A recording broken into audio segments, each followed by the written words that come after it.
were warned and didn't listen, now they're getting lethal force. President Donald Trump is not playing games with the Honduran caravan.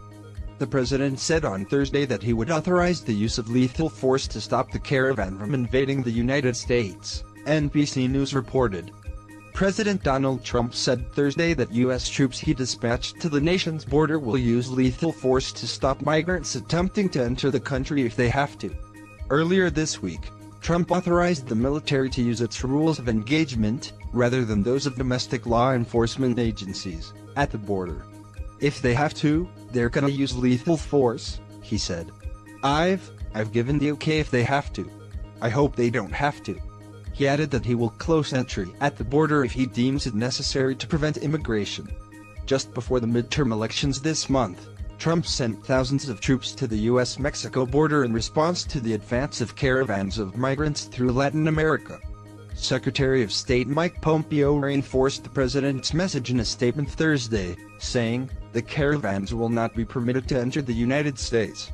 There are real dangers to the safety and human rights of migrants from those who would prey on them." Do you support this decision?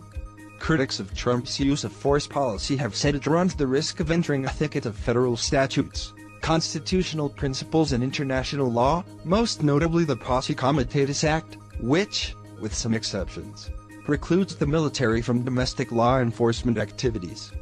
The Posse Comitatus Act keeps the president from using troops to enforce domestic policy. For all the obvious reasons, Joyce White Vance, a former federal prosecutor and MSNBC contributor, wrote Wednesday on Twitter. It was enacted in 1878.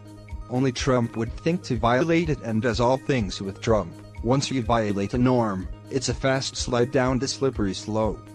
Trump, who has been frustrated by congressional refusal to provide funding for the border wall he promised to build between the United States and Mexico, has repeatedly portrayed migrants fleeing Central America as an invading force. Most Democrats and some Republicans oppose the border wall, and House Democrats' victory in the midterms means he is less likely to get the money he is seeking. Trump said he will entirely close the border to people and trade if Mexico doesn't stop migrants from trying to come into the United States. That means that Mexico's not going to be able to sell their cars into the United States until it's open, he said Thursday. But we're going to need to have a border or we're not. And when they lose control of the border on the Mexico side, we just close the border. What do you think about this? Please share this news and scroll down to comment below, and don't forget to subscribe. Top Stories Today.